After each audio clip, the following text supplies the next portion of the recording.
However, for modeling, quantifiable variables are needed. Oil prices is highly correlated, so it was the most important factor for our model, and it constitutes a base for it. Also, natural gas is highly correlated too, but we found out that this high correlation comes from the strong relationship between natural gas and oil prices. So we exclude that variable from the model because it won't give additional description for volatility in coal prices. And then we considered world GDP growth rate because it is an indication of economical development, hence demand for electricity. And demand for electricity causes demand for coal, and this yields increase in coal prices. But then we figured out Asia Pacific GDP growth fits our model better, so we changed that variable. And finally, we used time as dependent variable too. Here at the graph, our model can be seen. Red line shows how the regression model performed with historical data. Also, it shows projection for next 10 years. It is based on Australian coal index, and as you can observe, it shows the same pattern as the actual coal prices, which is shown in blue line. And the green line is projections for Indonesian coal index. Its value around 1/3 of the API 6 projection. As for our independent variable, since no volatility in oil futures and in GDP growth projection is expected, there is not much fluctuation in our coal price projections. But for shocks, unforeseen factors which I mentioned before should be monitored closely. Our model provides middle term outlook. Another option for that is coal futures.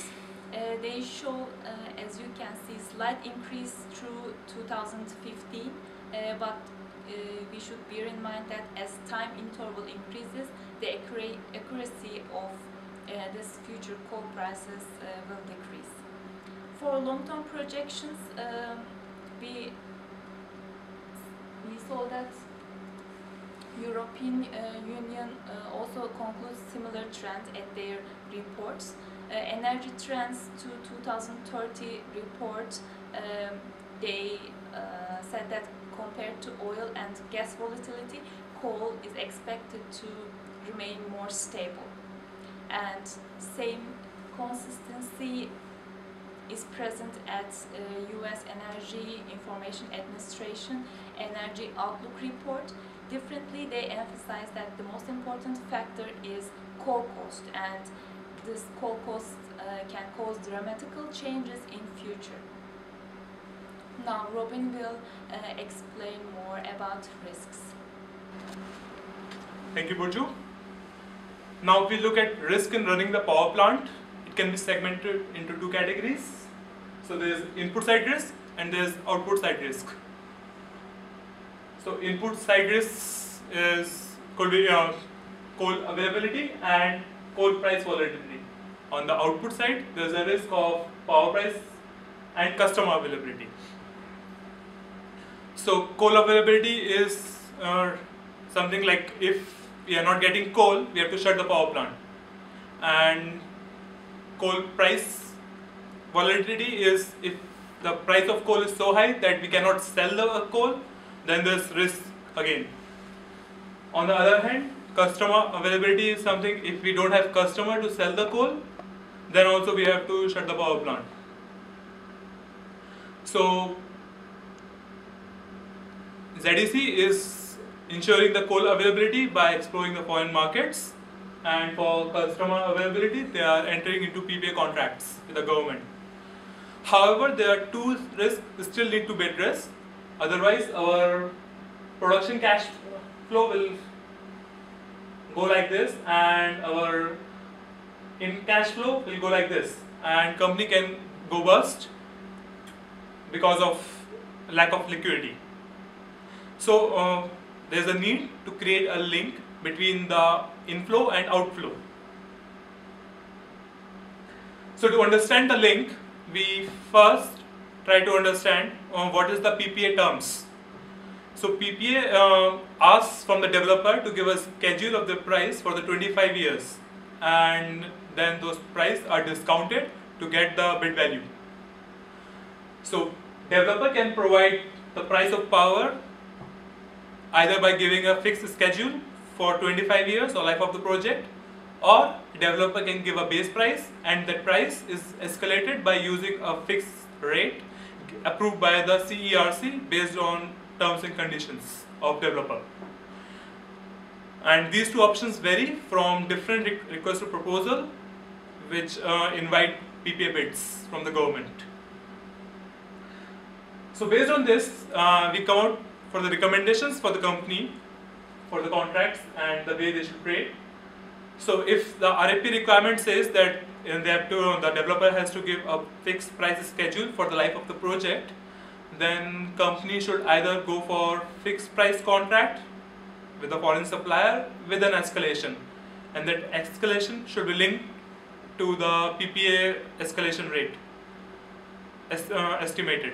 And second option could be to buy captive mines. Then they know what is their cost of coal. If RFP requirement says that the company just has to provide a base rate, and base rate will be escalated on a fixed rate, in that case company can again go for fixed term contract, but this time the escalation rate for the fixed contract will be similar to the PP rate. Or company has the option to go for EPC contracts in countries where WPI index are lower than the PPA escalation rate. In future, it's a possibility that CERC started recognizing Indian coal buyers, and their RFP proposal reflect that. So in that case, the company should go for spot buying with the international traders, where they are managing their risk as per the indices in India using derivatives, and they can also boost their profits that way. And the last RFP contracts that's possible is short-term contracts. So there are a number of PPAs agreements in India where the duration could be as low as 3 years. Since it is a very small duration, then company can look for spot buying of coal, and they can cover up their position using basic coal swaps or call options. Now, though the company need to buy majority of their coal through long-term contracts, but company can also look for spot markets for their small proportion of coal buying. This will give them diversity in their portfolio and can also boost their profits.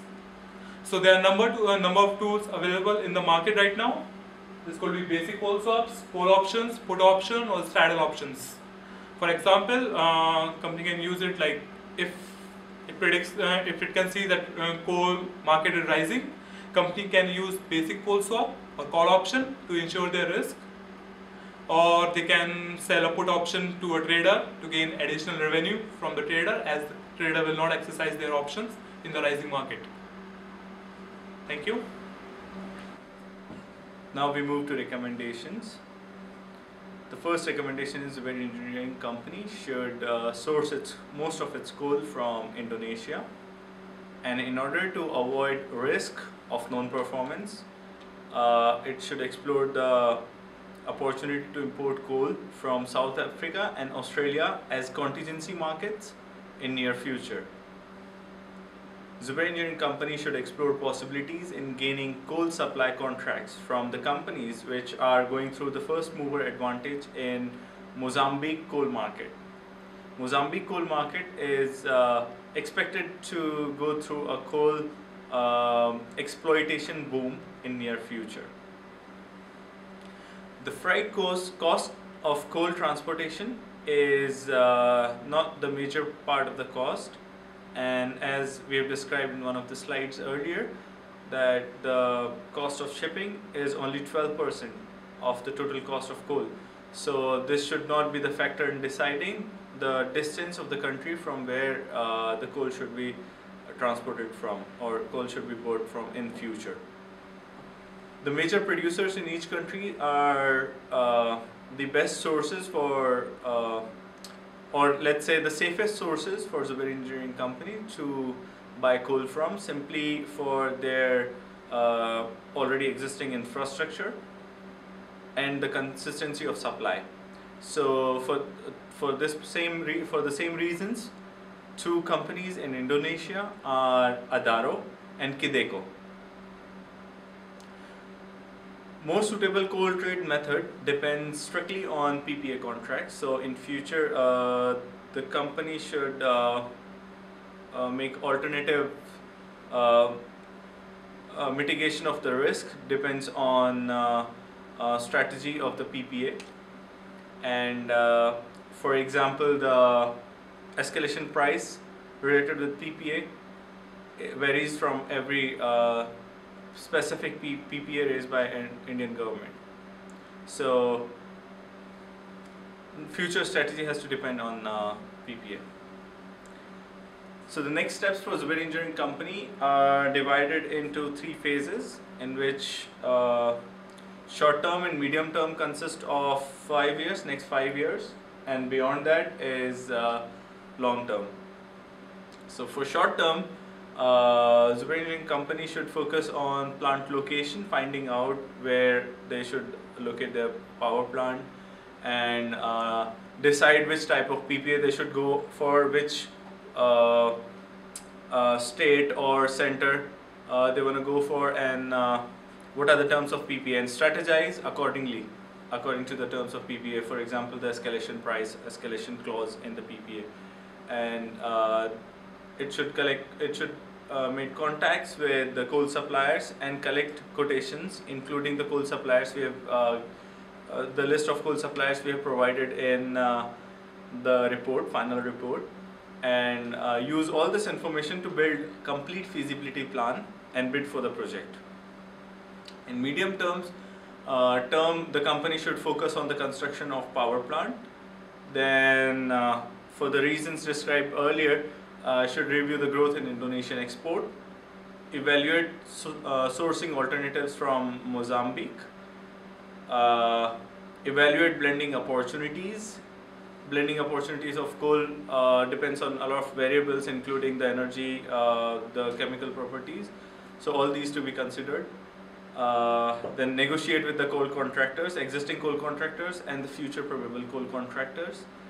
Explore development of Indian spot market, which is quite new. Indian spot market is new, and we see a huge potential in Indian spot market for spot coal purchase in near future. In long term, we would